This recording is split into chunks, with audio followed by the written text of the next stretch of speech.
सभी विद्यार्थियों को मेरा नमस्कार।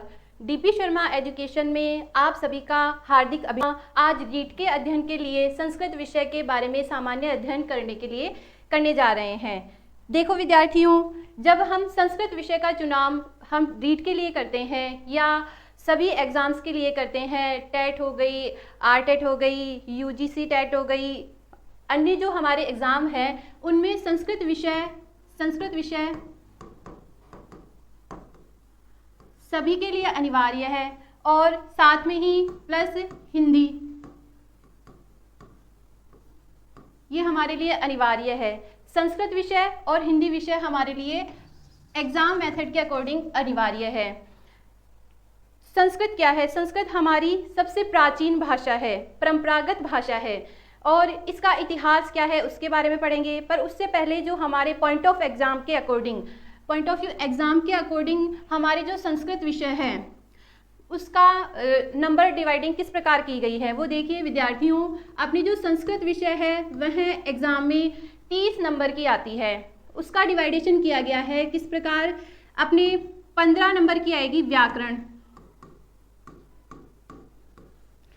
15 नंबर की आएगी व्याकरण और 15 नंबर की आएगी अपने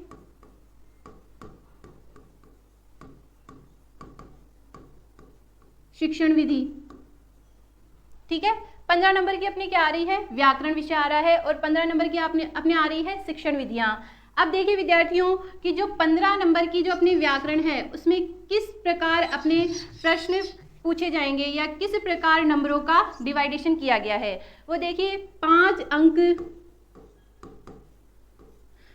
अंक अपने निर्धारित किए गए हैं गद्यांश के लिए। 5 अंक किसके लिए निर्धारित किए गए हैं? गद्यांश के लिए, जिसमें से अपने 5 प्रश्न पूछे जाएंगे। कितने प्रश्न पूछे जाएंगे? 5 प्रश्न पूछे जाएंगे, जिसमें हमारे व्याकरण से संबंधित प्रश्न पूछे जाएंगे, जैसे प्रत्यय हो गए, उपसर्ग हो गए, क्रिया हो गई, संधि हो गई, कारक हो गए। इस प्रकार से व्याकरण से संबंधित गद्यांश के माध्यम से 5 प्रश्न अपने से पूछे जाएंगे संस्कृत विषय में। उसी प्रकार 5 अंक निर्धारित किए गए हैं, 5 अंक निर्धारित किए गए हैं पद्यांश के माध्यम से, यानी कि श्लोक आएगा, श्लोक के माध्यम से व्याकरण से संबंधित प्रश्न पूछे जाएंगे। और 5 अंक निर्धारित किए गए हैं अपने, जैसे व्याकरण हो गए अपने वर्ण विचार,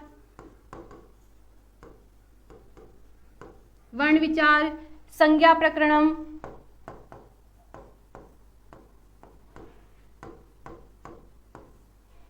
प्रकरणम, सुक्ति, ये सब अपने जो टॉपिक हो गए वो किस में आ गए? व्याकरण से संबंधित आ गए। व्याकरण से संबंधित जो अपने 15 नंबर का जो मार्क्स है, 15 नंबर हमें किस प्रकार से लेने हैं उसके लिए हमें संपूर्ण व्याकरण का अध्ययन करना पड़ेगा, जिसमें गद्यांश के माध्यम से प्रश्न पूछे जाएंगे, पद्यांश के माध्यम से प्रश्न पूछे जाएंगे और बाकी वर्ण विचार, संज्ञा प्रकरण, अशुद्धि संशोधनम, प्रश्न निर्माणम, ये सब अपने इनके आधार पर प्रश्न पूछे जाएंगे। अब देखिए शिक्षण विधियों के अंतर्गत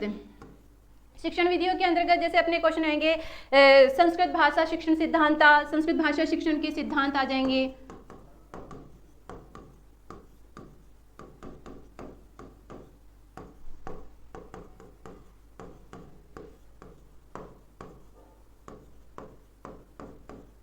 संस्कृत भाषा शिक्षण सिद्धांता ये आ जाएंगे। दूसरे अपने आ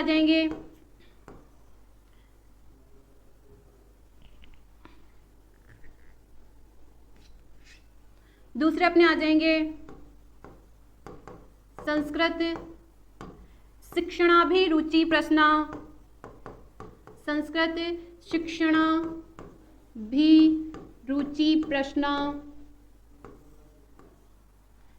शिक्षणाभिरुचि प्रश्न। फिर अपने आ जाएंगे आगे संस्कृता शिक्षणाभिरुचि प्रश्न आ गए। फिर आ जाएंगे अपने संस्कृताध्यापनस्य अधिगम साधनानि आ जाएंगे। उनके अंदर अपने आ जाएंगे जैसे पाठ्यपुस्तकानि हो गया,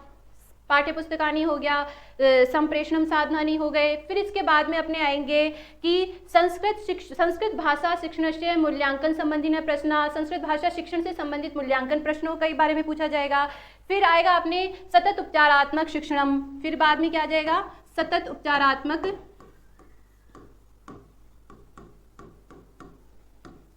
उपचारात्मक शिक्षणम। तो विद्यार्थियों, इस प्रकार जो अपना संस्कृत विषय है इसमें 15 नंबर अपने व्याकरण के आएंगे और 15 नंबर अपने शिक्षण विधियों के आएंगे। जो शिक्षण विधियों का जो विषय है, जब हम शिक्षण विधियां अध्ययन करना स्टार्ट करेंगे तब हम सभी टॉपिक को एक साथ डिफाइन करेंगे या नंबर वाइज इनको डिफाइन करते हुए चलेंगे। अब अपने फर्स्ट नंबर पे अपने आता है कि अपने व्याकरण से संबंधित प्रश्न किस प्रकार। सबसे पहले हमारा जो विषय होगा वो होगा वर्ण विचार। सबसे पहले विषय कौन सा स्टार्ट करेंगे? वर्ण विचार।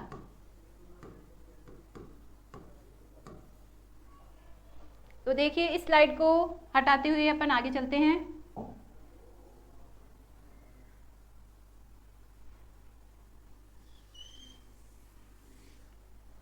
तो आज का जो हमारा विषय है वर्ण विचार।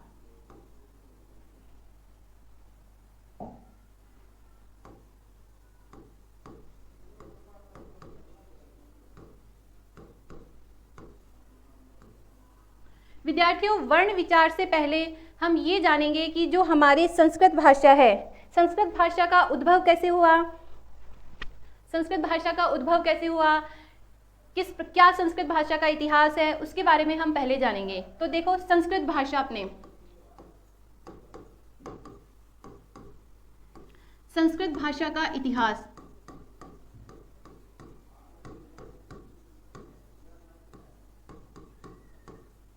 संस्कृत भाषा का इतिहास क्या है अपनी संस्कृत भाषा? अब आप सब लोग जानते ही हैं कि जो संस्कृत भाषा है हमारी सबसे परंपरागत, सबसे प्राचीन भाषा है, या हम यूँ कह सकते हैं कि संस्कृत भाषा हमारी सभी भाषाओं की जननी है। क्या मानेंगे कि संस्कृत भाषा हमारी सभी भाषाओं की जननी है, सबसे प्राचीन भाषा, प्राचीन व सभी भाषाओं की जननी है। संस्कृत भाषा क्या है? सबसे प्राचीन है और सभी भाषाओं की जननी है। जैसे हम मानते हैं, हमारे सभी भारतीयों का विचार है कि जननी जन्म भूमिश्च स्वर्गादपि गरीयसी, कि हम मानते हैं कि हमारी जननी और हमारी जन्मभूमि, जिस माता से हमने जन्म लिया है और जिस भूमि पर हमने जन्म लिया है, ये हमारी दोनों क्या है? सम्माननीय है, हमारे लिए सम्माननीय है। उसी प्रकार जो हमारी भाषाओं की जननी है वो कौन है? संस्कृत है। इसीलिए हमारे लिए भी संस्कृत भाषा एक सम्माननीय भाषा है, जिसे हमें आचरण व्यवहार में पूर्ण रूप से लाने का प्रयास करना चाहिए। ठीक है विद्यार्थियों, आगे देखो।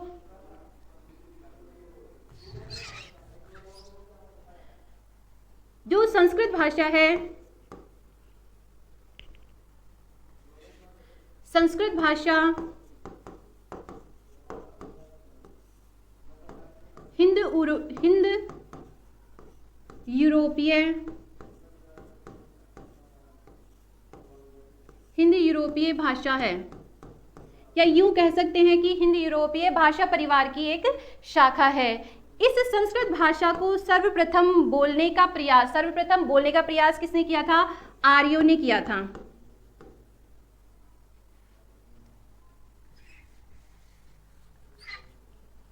संस्कृत को बोलने का प्रयास, अपने व्यवहारगत भाषा में बोलने का प्रयास किसने किया था? आर्यों ने किया था। आर्यों ने किया था, जिसका आर्य शब्द का शाब्दिक अर्थ क्या होता है? श्रेष्ठ मानव।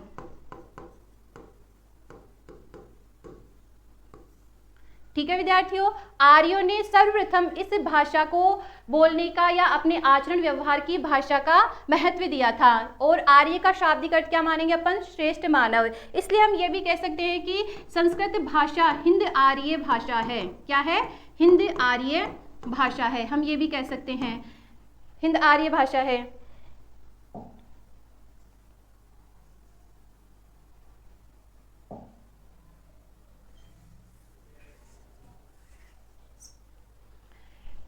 देखो, संस्कृत भाषा के दो रूप होते हैं। कितने रूप होते हैं संस्कृत भाषा के? दो रूप होते हैं। पहला तो अपने होता है वैदिक संस्कृत, वैदिक संस्कृत, और दूसरी अपने होती है लौकिक संस्कृत, लौकिक संस्कृत। वैदिक संस्कृत में किसका निर्माण हुआ? चारों वेद संहिताओं का निर्माण हुआ। वैदिक संस्कृत में किस किसका? जो हमारे 4 वेद हैं, चारों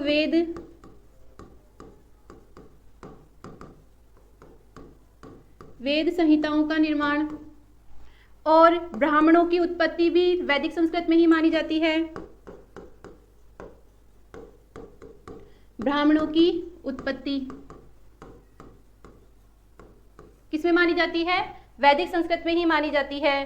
ठीक है विद्यार्थियों, अब देखो लौकिक संस्कृत में क्या आते हैं। लौकिक संस्कृत में क्या आएंगे अपने? वाल्मीकि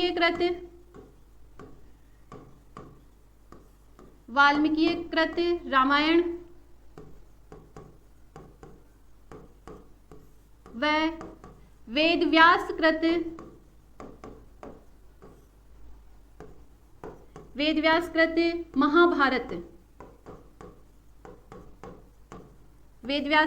महाभारत।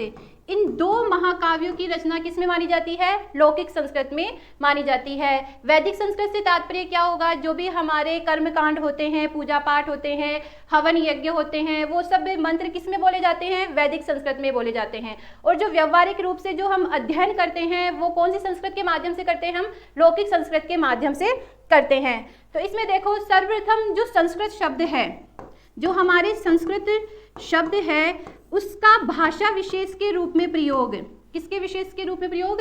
भाषा विशेष के रूप में प्रयोग कहाँ किया गया था? भाषा विशेष के रूप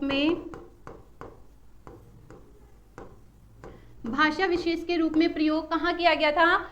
रामायण के अंतर्गत किया गया था। संस्कृत भाषा का सर्वप्रथम भाषा शैली के आधार पर इस शब्द का प्रयोग रामायण महाकाव्य के अंतर्गत किया गया था, जो वाल्मीकि कृत है। ये हो गया विद्यार्थियों। अब अपन ये कह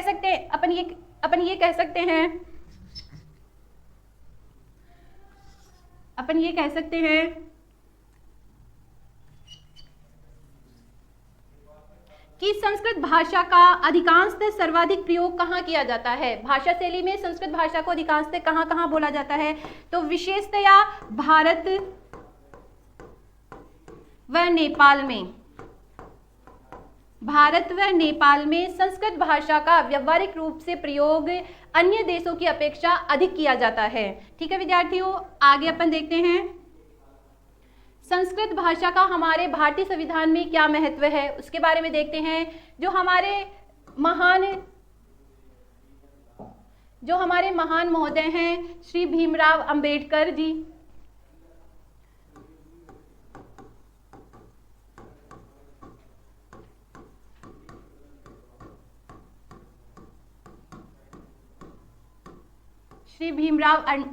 जी, इन्होंने क्या प्रयास किया? इन्होंने सर्वप्रथम प्रयास किया कि जो हमारे भाषा है, संस्कृत भाषा है, इसे क्या बनाना चाहिए? आधिकारिक भाषा बनाना चाहिए। किसने प्रयास किया था आधिकारिक भाषा बनाने के लिए? श्री भीमराव अंबेडकर जी ने प्रयास किया। उन्होंने सुझाव दिया कि जो हमारी संस्कृत भाषा है उसको एक हमें आधिकारिक भाषा बनाना चाहिए। तो इनके प्रयास के पश्चात, जो इन्होंने सुझाव दिया, इनके प्रयास के पश्चात क्या है? हमारे भारतीय संविधान में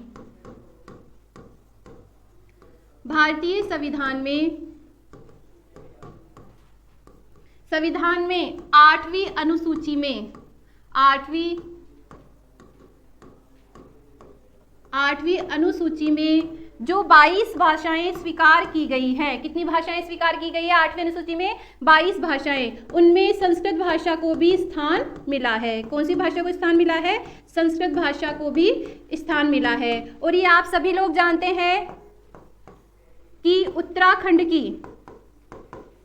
उत्तराखंड की राजभाषा कौन सी है? उत्तराखंड की राजभाषा कौन सी है? संस्कृत। उत्तराखंड की राजभाषा कौन सी है? संस्कृत। अब आप बोलोगे कि मैम संस्कृत को कौन सी लिपि में लिखा जाता है? तो वही देवनागरी लिपि। कौन सी लिपि में लिखी जाती है? देवनागरी लिपि। संस्कृत भाषा किस में लिखी जाती है? देवनागरी लिपि, या कभी कभी हम कह सकते हैं कि ब्राह्मी लिपि में भी इसको लिखा जाता है। कौन सी लिपि में? ब्राह्मी लिपि में भी इसको लिखा जाता है। ये हो गया हमारे संस्कृत भाषा का इतिहास। अब आप बोलोगे कि मैम संस्कृत जो संस्कृत भाषा है उसकी उत्पत्ति कैसे हुई है, हमें ये बताइए कि संस्कृत भाषा की उत्पत्ति कैसे हुई है। तो विद्यार्थियों देखो इधर, जो हमारे संस्कृत शब्द है, जो हमारे संस्कृत शब्द है, संस्कृत शब्द की उत्पत्ति कैसे हुई है उसके बारे में देखो। संस्कृत शब्द बना है सम उपसर्ग पूर्वक क्रय धातु, जो किससे निकली है क्रय धातु, डुक्रय से। किससे निकली है, डुक्रय से, और कित प्रत्यय से। सम अपने क्या है, उपसर्ग, सम क्या है, उपसर्ग, और क्रय क्या है, धातु, और कित क्या है अपने, प्रत्यय। ठीक है, कित क्या है अपने, प्रत्यय। सम उपसर्ग पूर्वक क्रय धातु कित प्रत्यय से। तो आप बोलोगे कि मैम आप हमें बताइए कि उपसर्ग क्या होते हैं। उपसर्ग क्या होते हैं, उपसर्ग वे होते हैं जो किसी शब्द या धातु के प्रारंभ में जुड़कर, किस में जुड़ते हैं, प्रारंभ में जुड़कर उसके अर्थ में क्या कर देते हैं, परिवर्तन कर देते हैं। उपसर्ग क्या होते हैं कि किसी शब्द या धातु के प्रारंभ में जुड़कर उसके अर्थ में परिवर्तन कर देते हैं, वे क्या कहलाएंगे अपने, उपसर्ग। और धातु क्या कहलाएगी, जो भी हमारी क्रिया होती है, क्या होती है, क्रिया होती है, वो किसके अंतर्गत आती है, धातु में आती है। प्रत्यय क्या है, वो उपसर्ग के समान कि शब्द या धातु के अंत में जुड़कर उसके अर्थ में जो परिवर्तन ला देते हैं वो क्या कहलाएंगे, प्रत्यय। ठीक है विद्यार्थियों, आगे देखो, इसे साफ करना होगा।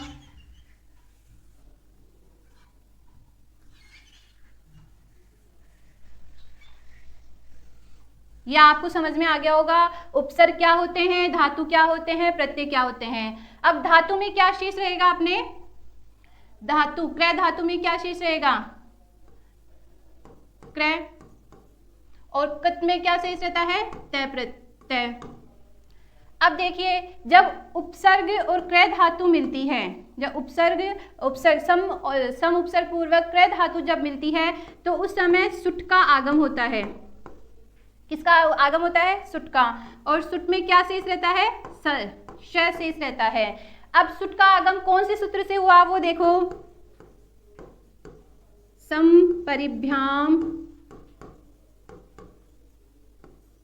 संपरिभ्याम करोति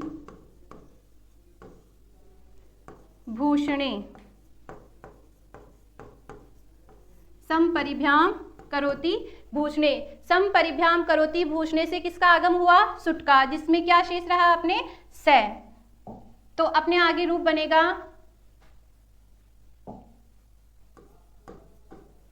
सम प्लस से प्लस क्रय प्लस तय प्रत्यय। कितने क्या शेष रहा अपने, तय। अब इसके बाद में जो मैं है अपने, वो किस में परिवर्तित हो जाएगा, अनुस्वार में। किससे, मोह अनुस्वार सूत्र हमें ये कहता है, मोह अनुस्वार सूत्र हमें ये कहता है, यदि मैं के बाद में कोई भी व्यंजन वर्ण आता है तो मैं का क्या हो जाता है, अनुस्वार हो जाता है। तो हमारे सामने परिस्थिति क्या बन रही है कि मैं के सामने से है, तो हमारे रूप क्या बनेगा,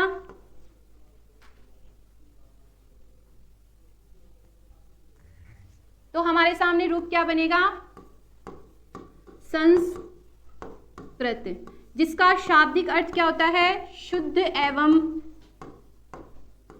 शुद्ध परिष्कृत एवं परिमार्जित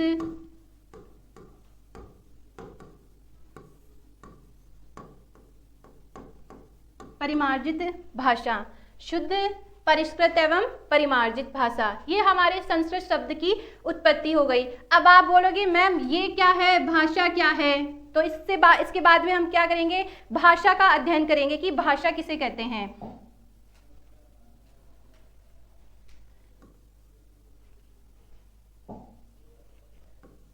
भाषा, अब आप सब लोग जानते ही हैं कि भाषा क्या होता है, भाषा की परिभाषा क्या होती है? जब हम अपने विचारों को बोलकर या लिखकर प्रकट करते हैं तो उसे हम क्या कहेंगे? भाषा कहेंगे। जब हम अपने विचारों को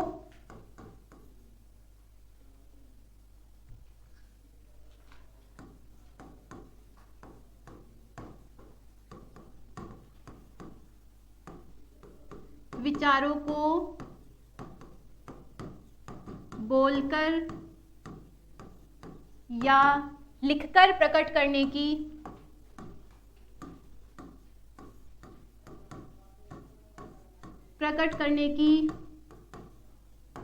प्रक्रिया क्या कहलाती है? अपने भाषा कहलाती है। अब आपसे पूछा जाए कि मैम व्याकरणिक दृष्टि से भाषा की सबसे छोटी इकाई कौन सी है? आपसे ये पूछा जाए कि व्याकरणिक दृष्टि से, आपके ये रिट के एग्जाम में क्वेश्चन बनेगा कि व्याकरणिक दृष्टि से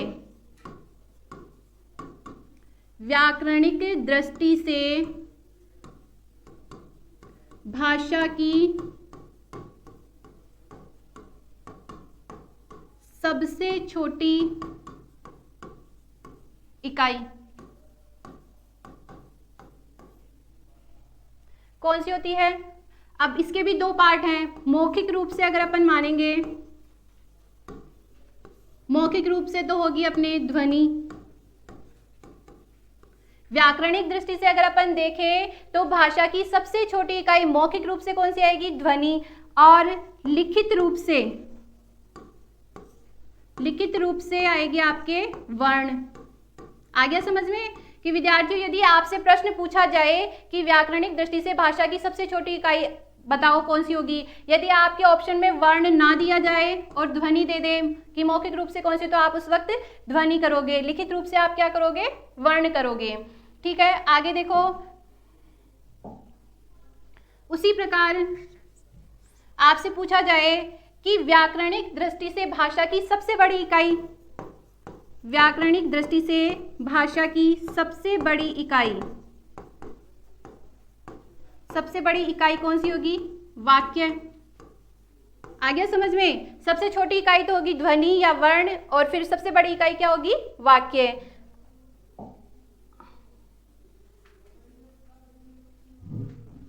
अब आगे देखो, अपने सूत्र किस प्रकार बनेगा इसका? सबसे पहले क्या होगा? ध्वनि या वर्ण, फिर आपके निर्माण होगा शब्द का, शब्द से क्या बनेंगे? पद, और पद से क्या बनेंगे? वाक्य। ठीक है, फर्स्ट नंबर पे अपने क्या आएगी क्रिया? ध्वनि या वर्ण है। फिर सेकंड नंबर पे अपने आएगी शब्द या पद बनेंगे। फिर थर्ड नंबर पे क्या होती है? सबसे बड़ी इकाई वाक्य होती है। अब आप बोलोगे कि मैम पद क्या होते हैं? तो विद्यार्थियों ये चीज ध्यान में रखो कि शब्द हमारे हिंदी विषय में काम में आते हैं और पद क्या है? हमारे संस्कृत विषय में काम में आते हैं। अब पद क्या होते हैं इसके बारे में देखो। इसके लिए सूत्र है सुप्तिङन्तम्।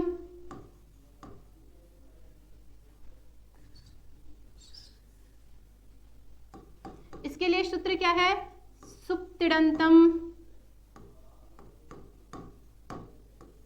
सुप्तिङन्तम् पदम। ये अपना सूत्र है जो क्या कहता है? यह सूत्र पद संज्ञा विधायक सूत्र है। पद संज्ञा विधायक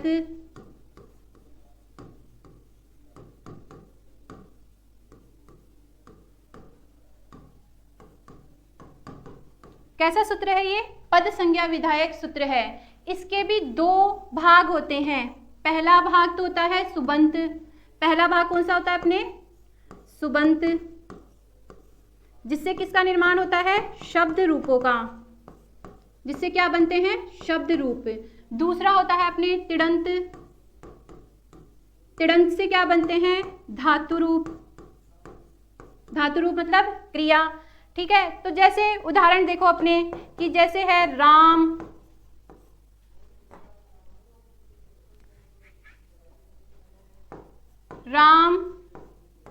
पठ, ये क्या है? अपने शब्द की श्रेणी में आएंगे। किसमें आएंगे? शब्द की श्रेणी में आएंगे। राम पठ ये किस श्रेणी में आएंगे? शब्द की श्रेणी में। जब राम की सिद्धि होगी, अपने राम की सिद्धि किससे होगी? राम है। क्या बनेगा? राम है। राम है कौन सा रूप है? राम शब्द राम शब्द प्रथमा विभक्ति एक वचन का रूप है। इस प्रकार राम की सिद्धि होती है रामः से, तो रामः क्या बन गया अपने पद। उसी प्रकार पट है, तो पट से क्या बनेगा पठती। क्या है, पट धातु प्रथम पुरुष एक वचन की है, रूप है। पट धातु का प्रथम पुरुष एक वचन का रूप है पठती, तो रामः पठती ये अपनी क्या बने हैं पद। इस प्रकार विद्यार्थियों आप ध्यान में रखना कि संस्कृत में शब्दों का प्रयोग नहीं होता है, संस्कृत में केवल पदों का ही प्रयोग होता है। ठीक है, अब आगे देखिए,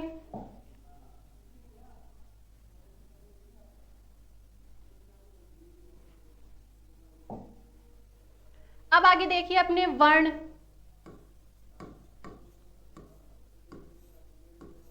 वर्ण क्या होते हैं, वर्ण किसे कहते हैं, आप सभी लोग जानते हैं कि वर्ण किसे कहते हैं। भाषा की वह सबसे छोटी इकाई कि जिसके टुकड़े नहीं किए जाते हों और जिसे हम लिपि चिन्हों के माध्यम से लिखते हैं। लिखने में किसका प्रयोग करते हैं, लिपि चिन्हों का प्रयोग करते हैं। क्या होता है, भाषा की वह सबसे छोटी इकाई।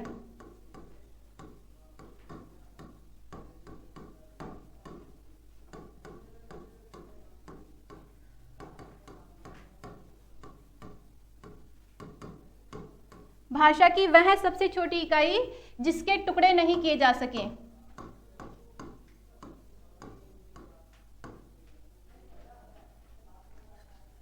जिसके टुकड़े न किए जा सके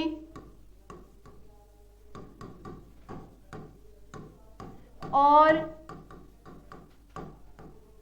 जिन्हें लिपि चिन्हों के रूप में, लिपि चिन्हों के रूप में लिखा जाए, लिखा जा सके, वो क्या कहलाते हैं, वर्ण। क्या कहलाते हैं अपने, वो वर्ण। अब देखो वर्णों को, वर्णों के रूप कौन कौन से थे, वर्णों को कितने भागों में बांटा गया है, वर्णों को भी, वर्णों का वर्गीकरण किस प्रकार किया गया है। अब आपसे प्रश्न पूछा जाए विद्यार्थियों कि कुल वर्णों की संख्या कितनी है। पहला प्रश्न आपसे पूछे कुल वर्णों की संख्या।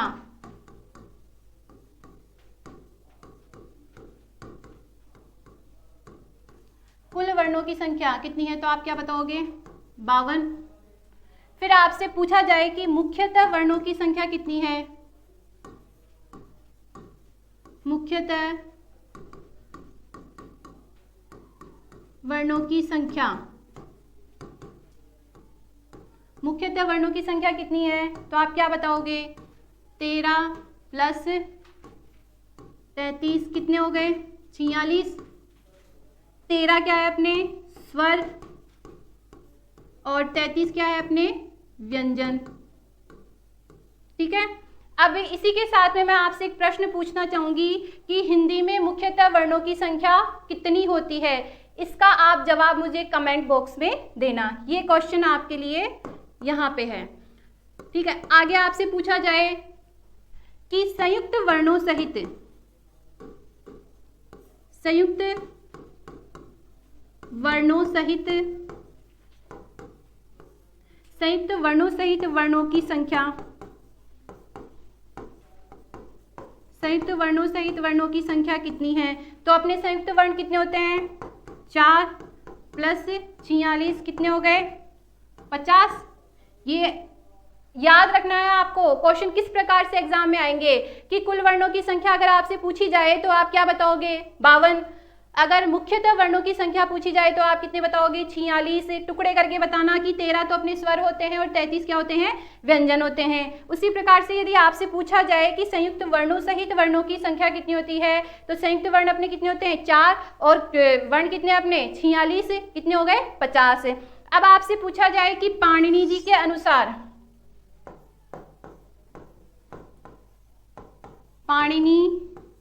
पाणिनि के अनुसार वर्णों की संख्या, पाणिनि के अनुसार वर्णों की संख्या कितनी होती है। पाणिनि जी ने वर्णों की संख्या कितनी बताई है अपने, 63 या 64। कितनी बताई है, 63 या 64। अब आपसे पूछे कि माहेश्वर सूत्रों के अनुसार, माहेश्वर सूत्रों के अनुसार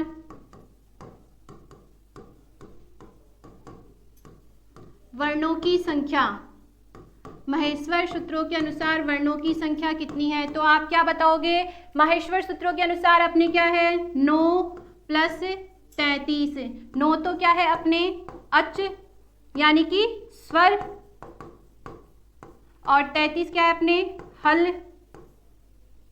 यानी व्यंजन, व्यंजन वर्ण। ठीक है, टोटल कितने हो गए? 42। माहेश्वर सूत्रों में कितने प्रत्याहार बताए गए हैं अपने? 42 प्रत्याहार बताए गए हैं। तो विद्यार्थियों, आज आपको ये क्लास कैसी लगी? जो मैंने आपसे प्रश्न पूछा है, यदि अगर आपको क्लास पसंद आई है, मेरे द्वारा ली गई संस्कृत विषय की क्लास यदि आपको पसंद आई है, तो कमेंट्स बॉक्स में आप इस प्रश्न का जवाब अवश्य दीजिए। जो भी आपकी समस्याएं हैं उनका समाधान अवश्य किया जाएगा। अगर मुझसे कोई गलती होती है तो क्षमा कीजिएगा। प्रणाम।